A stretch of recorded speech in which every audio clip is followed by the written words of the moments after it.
کا میزبان صاحب ذوالفقار بابر ایک بار پھر آپ کی خدمت میں حاضر ہے۔ اس وقت میں راولپنڈی کے مقام پہ موجود ہوں اور میرے ساتھ ایک جانی پہچانی شخصیت موجود ہیں جن کا تعلق ریاست جموں کشمیر کی تحریک آزادی کشمیر کے ساتھ ہے۔ میری مراد مرکزی ترجمان نمائندہ خصوصی یاسین ملک جناب رفیق ڈار صاحب نے۔ سب سے پہلے ڈار صاحب آپ کا شکریہ کہ آپ نے اپنے قیمتی ٹائم میں سے ہمارے ٹائم وقف کیا۔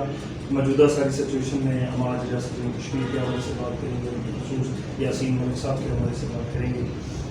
کافی دائیوں سے آپ نے ریاست جموں کشمیر کی تحریک کے حوالے سے آپ کی جماعت کا ایک بڑا کردار رہا ہے، تو اس حوالے سے ہم نے سمجھا کہ آپ کی طرف جائیں اور ریاست جموں کشمیر کی موجودہ سچویشن پہ بات کی جائے، یاسین ملک کے حوالے سے بات کی جائے۔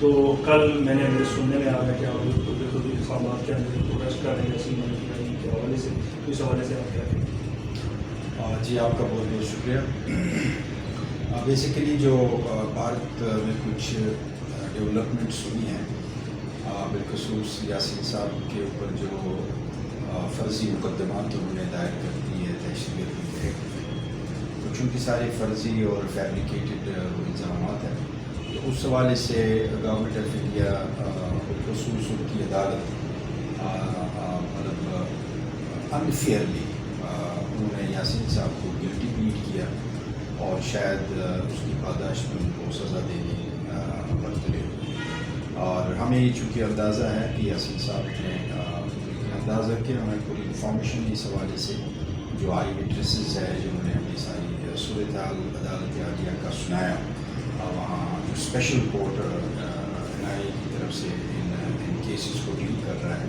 وہاں یاسین صاحب نے کیا اسٹیٹمنٹ دیا ہے۔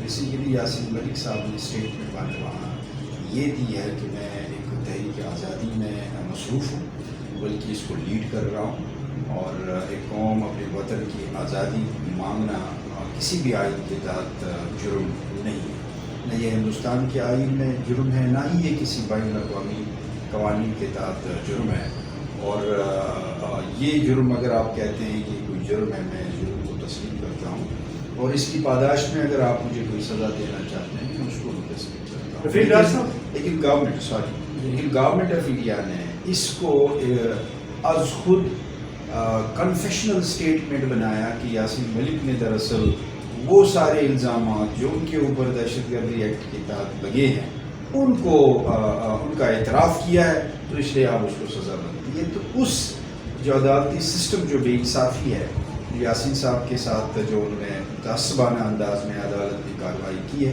اور یاسین ملک صاحب کے ساتھ اظہار یکجہتی کے لیے ہم کل بھارتی سفارت خانہ کی طرف جا رہے ہیں، ایک بھرپور احتجاج کر رہے ہیں۔ ساری دنیا بھر میں جتنے بھی سفارت خانے ہیں جموں کشمیر لبریشن فرنٹ کی کال پہ وہاں احتجاجی مظاہرے ریکارڈ کیے جائیں۔ یہ بتائیں گے کہ آپ پارٹی کے بھی ترجمان ہیں، یاسین ملک صاحب کے بھی جو ہے اس میں یہ بتائیں گے کتنے عرصے سے یاسین ملک صاحب سے آپ کا کوئی رابطہ نہیں؟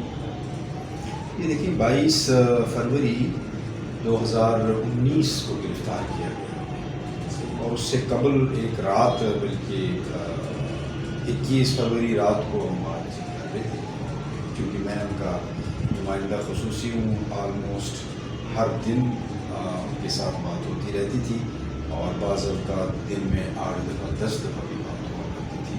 لیکن مجھے یاد ہے 21 فروری 2019 کی رات کو بھی میری ان کے ساتھ بات ہوئی، اور صبح پتہ چلا کہ صبح ارلی مارننگ 5 بجے پولیس نے ان کو گرفتار کیا۔ یہ بتائیں کہ جو آپ کا اسلام آباد کے میں جو بھارتی اس کے سامنے جو پروٹیسٹ کرنے جا رہے ہیں، تو یہ کس قسم کا پروٹیسٹ ہوگا اور کن کن لوگوں کو آپ نے اس میں شامل کیا ہے، کن کن لوگوں کو دعوتیں دی ہیں اپنے دوست پروگرام میں آپ کے ساتھ؟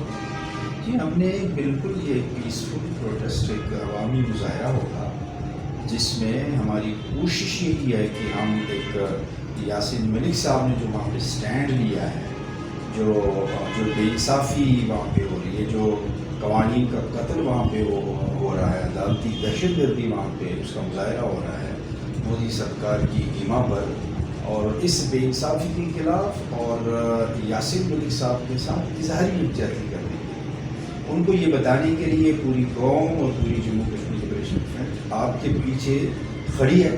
تو اس حوالے سے ہم پورا عوامی احتجاجی مظاہرہ کر رہے ہیں ان چیزوں کے خلاف۔ یہ دنیا بھر میں یہ مظاہرے ہوں گے، بالخصوص میں ضرور ذکر کرنا چاہوں گا. امریکہ میں ہوگا, لنڈن میں ہوگا, برسلز میں ہوگا, اور جتنے بھی یورپین یونین کی کنٹریز ممالک ہیں وہاں یہ احتجاجی مظاہرے ہوں گے. کال دی ہوئی ہے, انہوں نے پرمیشنز بھی لیے ہوئے ہیں, اور متعدد ممالک میں بیک وقت 18 مئی 2022 یعنی کل انشاءاللہ یہ احتجاجی مظاہرے ہوں گے. یہ بتائیں رفیق ڈار صاحب, ریاست جموں کشمیر کی جو سچویشن ہے, گمبھیر سچویشن ہے, اور 370 کے خاتمے کے بعد جو ریاست پہ جو صورتحال گزری, اور بالخصوص جموں وادی کے اندر جو چیزیں ہوئی وہ بھی آپ کے سامنے ہے. آزاد کشمیر کی جو حکمران تھے ان کی طرف سے جو رد عمل آیا وہ بھی آپ کے سامنے تھا. اس ساری سچویشن میں آپ کیا سمجھتے ہیں کہ آخر کا مسئلہ ہے جموں کشمیر کا حل کیسے ممکن ہے؟ دیکھیں, جہاں تک جموں کشمیر لبریشن فرنٹ کا تعلق ہے, ہمارا موقف بالکل واضح ہے, اور ہم سمجھتے ہیں کہ ریاست جموں کشمیر جو 84,471 کلومیٹر پر مبنی ہے, مائلز پر مبنی ہے, جس کی 5 اہم اکائیاں ہیں, وادی کشمیر, جموں ہے, لداخ ہے, آزاد کشمیر ہے, اور گلگت بلتستان ہے.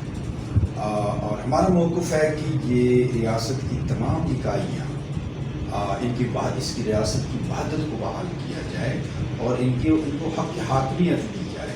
جو حق حاکمیت ہم سے چھینا گیا, اور اس حق حاکمیت کی بحالی کے لیے اور ریاست کی وحدت کی بحالی کے لیے ہم یہ جنگ لڑ رہے ہیں, اور اس جدوجہد میں مصروف ہیں. اب رہا سوال آپ کا, دیکھیں 5 اگست 2019 اگرچہ بھارت وہاں پہ قابض ہے, اور 1947 میں کس طرح وہ آیا, مہاراجا پہ ایک ٹیمپرری ایک ایگریمنٹ تھا, اور اس کو بھی انہوں نے ردی کی ٹوکری میں پھینکا, اور وعدہ کیا کہ لوگوں کو حقیقت خود ارادیت دی جائے گی, ان سے پوچھا جائے گا. پنڈت جواہر لال نہرو نے کئی مرتبہ آ کے as prime minister even Lal Chowk میں لوگوں کے ساتھ بات کرتے ہوئے, تقریر کرتے ہوئے کہا کہ یہ حق ہم آپ کو ضرور دیں گے, لیکن آج تک نہیں دیا. پیسفل اسٹرگل جاری تھی, بے شمار ہمارے لیڈران جیلوں کے زینت بنتے رہے. نوجوان جب تنگ آئے کہ پیسفل طریقوں سے یہاں کچھ حل نہیں ہوتا ہے, تو پھر جدوجہد کا ایک الگ دوسرا رخ اختیار کیا نوجوانوں نے. اس کا بھی جموں کشمیر لبریشن فرنٹ نے یہاں آغاز کیا, اور جب یہ ہائی لائٹ ہوا, ہمارا بھی مقصد اس وقت یہی تھا, انسانیت کا قتل کرنا ہمارا مقصد نہیں تھا. ہمارا بھی یہی مقصد تھا کہ جو گرد آلود کشمیر, متنازع ریاست جموں کشمیر کی فائل اقوام متحدہ میں موجود ہے, دنیا کے احوال میں موجود ہے, اور یہ اس کی طرف دنیا کی توجہ مبذول کرائی جائے. اس میں ہم بہت حد تک کامیاب ہوئے, اور پھر 94 میں آپ نے دیکھا ہم نے سیز فائر بھی کیا, اور انٹرنیشنل ایکٹرز کی پرسویشن پہ, اور بھارت کے اندر جو بڑے ہیومن رائٹس ایکٹیوسٹ, بڑے انٹیلیجنشیا, وہاں کی سول سوسائٹی, اور کوشش یہی تھی کہ پرامن اور ڈائلاگ کے ذریعے, سحفری کی ڈائلاگ کے ذریعے اس مسئلے کو حل کیا جائے. گورنمنٹ آف انڈیا کی اپنی پالیسیز, وہ تشدد اور وہ ریاستی دہشت گردی جاری تھی. 2014 میں مودی حکومت آئی, انہوں نے ریپریشن میں انتہا کر دی, اور ابھی جو دوسری حکومت انہوں نے لی, ان کا ٹارگٹ تھا, ان کا الیکشن مینیفیسٹو تھا, انہوں نے آرٹیکل 370 ختم کیا, 35A ختم کیا, اور ریاست کی جو ریاستی تشخص ہے اس کو پامال کیا. اور یہاں پہ الٹیمیٹلی ان کا ایم جو تھا وہ یہ تھا کہ یہاں کی جغرافیہ تبدیل کیا جائے, یہاں کی آبادی کا تناسب تبدیل کیا جائے, اور اس میں وہ ابھی بھی گامزن ہے. 40 لاکھ سے زیادہ غیر ریاستی لوگوں کو وہاں پہ ڈومیسائل جاری کی گئی. تو یہ جو ریپریشن ہے اس وقت پیک پہ ہے. ہمارا آج بھی موقف ہے, اور اسی کا خمیازہ ہمارے چیئرمین صاحب یاسر ملک صاحب بھی بھگت رہے ہیں کہ بھائی اس کا کوئی آنریبل پیسفل حل نکالنے کی ضرورت ہے. بندوق کی نوک پر آپ کشمیریوں کو زیر نہیں کر سکتے ہیں, ان کو حق آزادی سے دستبردار نہیں کرا سکتے ہیں. آپ نے کافی آزمایا, 3 دہائیاں 3.5 دہائیاں گزر گئی ہیں, نہیں کشمیری قوم اپنے آزادی کے علاوہ کسی بھی چیز پہ کمپرومائز نہیں کریں گے. تو آج بھی ہم سمجھتے ہیں کہ حکومت ہندوستان کے پاس موقع ہے کہ وہ یہ تشدد والا راستہ ترک کریں, یہ زور زبردستی والا راستہ ترک کریں, اور اس کا پرامن اور مستقل حل آپسی بات چیت ڈائلاگ کے ذریعے ہی نکالا جا سکتا ہے. الٹیمیٹ وہی جگہ ہے. اور اس صورتحال میں ہم حکومت پاکستان سے بھی یہ توقع رکھتے ہیں وہ کشمیریوں کی جو اسپریشنز ہیں ان کا خیال کرتے ہوئے وہ اسی تناظر میں اس مومنٹ کو باہر کی دنیا میں اجاگر کریں, کیونکہ یہ ایک اہم فریق ہے. اس کے پاس ریاست کا ایک اہم حصہ ہے آزاد کشمیر اور یوٹیل بلتستان, اور حکومت پاکستان کا یہ واضح موقف ہے. وہ پوری ریاست کو متنازع تسلیم کرتے ہیں, وہ کشمیریوں کے حق کی خود ارادیت کو تسلیم کرتے ہیں. اور یہ بہت بڑی فرق ہم کہتے ہیں کہ ہندوستان اور پاکستان کے درمیان کیا ہے, کیونکہ وہ اس کو اٹوٹ انگ مانتے ہیں اور کشمیریوں کو حق کی خود ارادیت کو تسلیم نہیں کرتے ہیں. اور حکومت پاکستان سے ہم یہ توقع رکھتے ہیں کہ وہ اسی تناظر میں کشمیریوں کے دوست بنیں اور کشمیریوں کی حمایت جاری رکھیں. گلگت بلتستان کے حوالے سے میں ضرور بات کرنا چاہوں گا کہ جس طرح 5 اگست 2019 میں ہندوستان نے اس کو ایک اور بار ری آکوپائی کیا اور اس کو اسٹیٹ کو ڈس انٹیگریٹ کیا, 2 لقطوں میں اس کو تقسیم کیا. لداخ کو الگ یونین ٹیریٹری بنائی, جموں کشمیر کو الگ یونین ٹیریٹری بنائی. یعنی ہندوستان کی پالیسی جو ہے جغرافیہ تبدیل کرنا, آبادی کے تناسب تبدیل کرنا اور ریاست کو ڈس انٹیگریٹ کرنا, الگ الگ کرنا, تقسیم کرنا. ہم سمجھتے ہیں حکومت پاکستان کی اس حوالے سے کاؤنٹر پالیسی کے طور پر انٹیگریشن کی طرف ان کو جانا چاہیے. میں اس طرف آپ کی تفصیل کی طرف جاؤں گا. موجودہ ساری سچویشن میں جو پاکستان کی گورنمنٹس آئی ہیں اس میں مختلف رد و بدل ہوتی رہی ہے, ان ہاؤس تبدیلی ہوتی رہی ہے, تو اس میں آپ کیا سمجھتے ہیں جو پاکستان کی سابقہ حکومتیں رہی ہیں, جو موجودہ حکومت ہے, اس ساری حکومتوں سے آپ کی ساتھ ہوتی ہے؟ دیکھیں, کشمیریوں کا بالکل یہ احساس ہے کہ مملکت پاکستان سے میرا مراد ہے پاکستان کی عوام. ان کا انکنڈیشنل لو ہے کشمیریوں کے ساتھ. وہ کشمیری عوام کی آزادی کے لیے کچھ بھی کرنے کے لیے تیار ہیں. وہ ہر سطح پہ کشمیریوں کی حمایت کرنے کے لیے تیار ہیں, اور یہ کوئی شرط شروط وہ نہیں رکھنا چاہتے ہیں اب یہ حل کریں اب وہ حل کریں. الٹیمیٹلی ان کا یہ مقصد ہے کہ کشمیریوں کو آزادی کا سانس نصیب ہو. مگر جہاں تک حکومتوں کا تعلق ہے, حکومتوں کے پالیسیز میں عدم تسلسل رہا. یہاں حکومتوں کی سطح پہ مختلف موقعوں پہ مختلف پالیسیز اختیار کی گئی. ہم اگر دیکھیں گے پہلے بے نظیر صاحبہ کا دور, ہم اگر دیکھیں گے نواز شریف صاحب کا دور, اس کے بعد اگر ہم دیکھیں گے مشرف صاحب کا دور, یعنی تسلسل نہیں رہا پالیسیز میں. ایک وقت میں یہاں بیانات دیے گئے کہ بھائی اس کو فریز کیا جائے, 50 سال تک مسئلہ کشمیر کو فریز کیا جائے, جبکہ یہ خیال ہی نہیں کیا گیا کہ بھائی کشمیری قوم نے تو اتنی قربانیاں دی, ان قربانیوں کا کیا ہوگا. مشرف صاحب کا بھی یہ دور ایک تھا, اگرچہ کچھ ہائی لائٹ مسئلہ ان دنوں ہوا, 4 پوائنٹ پروگرام, اس سے ایگری کرتے ہیں کشمیری یا نہیں کرتے ہیں, لیکن ایک انیشیٹو تھا اور بات چیت کا ایک دروازہ کھلا تھا. ہندوستان تیار نہیں ہوا اس کے لیے بھی, حالانکہ ہم کشمیریوں نے موقف یہ اختیار کیا تھا کہ ڈی ملٹرائزیشن ہونی چاہیے, ریاست سے افواج کا انخلا ہونا چاہیے, تبھی وہاں پہ آپ حق خود ارادیت لوگوں کو دلوا سکتے ہیں. تو اس حوالے سے جو عدم تسلسل رہا حکومت پاکستان کے اور کشمیر کے پالیسیز کے اوپر, اس پہ تحفظات ہر کشمیری کو ہے. اگرچہ بہت کچھ میڈیا کے ذریعے, میڈیا کی وساطت سے گورنمنٹ آف پاکستان نے وقتاً فوقتاً آواز بلند کی ہے, لیکن جو سالڈ اقدامات, ابھی 5 اگست کا مودی حکومت نے اتنا بڑا قدم اٹھایا, بائی لیٹرل جو پاکستان کے ساتھ ان کے ایگریمنٹس ہیں, شملہ ایگریمنٹ, اس کی بھی ہندوستان نے دھجیاں اڑائی. بین الاقوامی قوانین, یونائٹڈ نیشن کی ریزولوشنز, ان کو بھی پاؤں تلے روک ڈالا. ہونا یہ چاہیے تھا کہ اس کے کاؤنٹر میں حکومت پاکستان کی 2 وجوہات, ایک وہ بنیاد وہ فریق بھی ہے اس مسئلے کا, نمبر 2 وہ کشمیریوں کا ہمدرد. ہونا یہ چاہیے تھا کہ حکومت پاکستان کی طرف سے سالڈ اقدامات ہونے چاہیے تھے. ایسا ہم نے نہیں دیکھا, ایسے کشمیری قوم نے نہیں دیکھا. یہ توقع تھی کہ سالڈ اقدامات اٹھیں گے, لیکن نہیں اٹھے. بیٹھے اور سالڈ اقدامات میں ہم نے بہت سارے تجاویز بھی یہاں نمائندگان کو دی. ہماری کانفرنسز میں ہم نے باتیں کی, ملاقاتوں میں ہم نے باتیں کی, ministries, prime ministries, foreign ministries میں ہماری ملاقاتیں ہوئی. ہم نے بہرحال اچھی تجاویز دی, لیکن ہاف ہارٹیڈلی ان تجاویز پہ عمل کیا گیا. نتیجہ یہ نکلا کہ بھارت اس وقت بنا پوچھ تاچھ کے, بنا روک ٹوک کے اپنی ریپریسو پالیسیز جاری رکھے ہوئے ہیں. آج بھی موقع ہے حکومت پاکستان کو ریویزٹ کرنا, اپنی پالیسی کو ریویزٹ کرنا چاہیے. نفیق ڈار صاحب یہ بتائیں کہ جس طرح کہ مقبول بٹ صاحب ایک مسئلہ ضرور کیا اور آپ نے یہ بھی صاف کہا کہ بہرحال ہی مسئلہ ریاست جموں کشمیر کا حل ہے, کیا آپ سمجھتے ہیں کہ ان ساری چیزوں کو چھوڑ کے ٹیبل ٹاک کی جائے اور ہندوستانی حکومت اور پاکستانی حکومت مل بیٹھ کے ریاست جموں کشمیر کے لوگوں کا حل نکالیں؟ دیکھیں, الٹیمیٹ تو ڈائلاگ ہی ہے.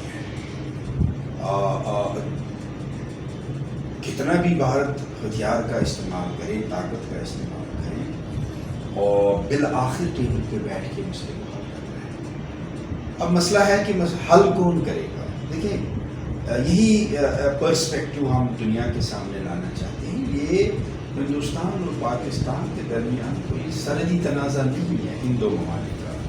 یہ ایک انٹرنیشنل ایشو ہے. یہ کشمیری قوم کے مستقبل کا مسئلہ ہے. اس کی بنیادی اور اہم فریق کشمیری ہے. تو اس لیے اس تناظر میں اس کو پیش نہیں کیا جائے کہ یہ ہندوستان اور پاکستان کے درمیان کوئی باہمی تنازع ہے, سرحدی تنازع ہے, زمینی تنازع ہے. اس کو اسی تناظر میں پیش کیا جائے کہ یہ ایک قوم کے مستقبل کا مسئلہ ہے اور وہ اپنا مستقبل سنوارنا چاہتے ہیں کہ ان کی کیا خواہش ہے. ہم یہی توقع رکھتے ہیں کہ حکومت پاکستان بھی اسی پرسپیکٹو میں اس کو آگے لے کے چلیں, اور جہاں ڈائلاگ کا ٹیبل لگے سجے وہاں ہندوستان کا نمائندے, پاکستان کے نمائندے کے ساتھ ساتھ کشمیری نمائندہ بھی بیٹھے. رفیق ڈار صاحب نے بڑی تفصیل کے ساتھ ریاست جموں کشمیر اور حضور یاسین ملک صاحب کی رائے کے حوالے سے بات کی. جو ہمارا کشمیری ڈائسپورا یا پاکستانی ڈائسپورا دنیا بھر میں آپ کو دیکھ رہا ہے, ان کے لیے کوئی آخری پیغام؟ دیکھیں, پیغام اور کشمیریوں کے پاس یہ ایک نیشنل ریزالو ہے. کشمیری جہاں بھی دنیا میں رہتا ہے, ریاست کے اندر موجود ہے یا ریاست کے باہر, یہ سیز فائر لائن کے اس طرف ہے یا سیز فائر لائن کے اس طرف ہے, کشمیریوں کی ایک ہی آواز ہے, حق خود ارادیت کی, حق آزادی کی. اور اس کو یہ موقع دیا جائے کہ میں اپنے مستقبل کا خود فیصلہ کرنے کا مجھے اجازت دی جائے. یہ کشمیریوں کا پیغام ہے پوری دنیا کو, اور یہی پیغام ہمیں پوری دنیا کو آج بھی دینا چاہیے. اور اس کے ساتھ ساتھ پیغام آج اس وقت موجودہ صورتحال میں جو حکومت ہندوستان ریپریسو پالیسیز اختیار کیے ہوئے ہیں, بالخصوص 5 اگست 2019 سے, اور اس میں جو ہزاروں کی تعداد میں نوجوان حریت پسند ہمارے جو ہے قائدین سمیت جیلوں میں ہیں, اور بالخصوص یاسین ملک صاحب کے حوالے سے جو بھارت کے ناپاک عزائم ہیں, ان کو ایکسپوز کرنے کے لیے کشمیری کمیونٹی کو جہاں بھی وہ بیٹھے آواز بلند کرنی چاہیے. ہیومن رائٹس آرگنائزیشنز, عالمی لیڈران, بڑے بڑے اداروں کے نمائندگان اور علم بردار انسانی حقوق کے, ان تک اصل حقائق پہنچنے چاہیے. یاسین ملک نے جیل کے اندر اقبال جرم ایک ہی قبول کیا کہ میں ریاست جموں کشمیر کی آزادی کی جنگ لڑ رہا ہوں, اس میں مصروف ہوں, اور باقی جتنے بھی دہشت گردی کے ایکٹس ہیں اور فرضی مقدمات ہیں ان کو انہوں نے تسلیم ہی نہیں کیا. اور اس کی پاداش میں انہوں نے کہا کہ میں کوئی بھی سزا بھگتنے کے لیے تیار ہوں. لیکن ہندوستان نے اسی کو کنفیشنل اسٹیٹمنٹ بنایا غیر منصفانہ انداز میں, اور اسی کو پروپیگیٹ کیا, اور اسی کی پاداش میں شاید ان کو وہ سزا بھی دینا چاہتے ہیں. یہ اصل حقیقت اس وقت ہمیں اقوام عالم تک پہنچانی چاہیے, بالخصوص ان عالمی لیڈروں تک جو اثر رکھتے ہیں, اور ان ہیومن رائٹس آرگنائزیشنز تک جو اثر رکھتے ہیں, اور ان کو یہ مطالبہ ان سے کیا جائے کہ وہ ہندوستان. بہت بہت شکریہ ناظرین, آپ نے رفیق ڈار صاحب کی جو گفتگو تھی اس کا لب لباب یہی تھا کہ اصل فریق جو ہے وہ ریاست جموں کشمیر کے لوگ ہیں, ان کو شامل کیے بغیر اس تنازع کا حل ہر کسی صورت ممکن نہیں. اپنے میزبان صاحبزادہ ذوالفقار بابر کو اجازت دیجیے. خدا حافظ.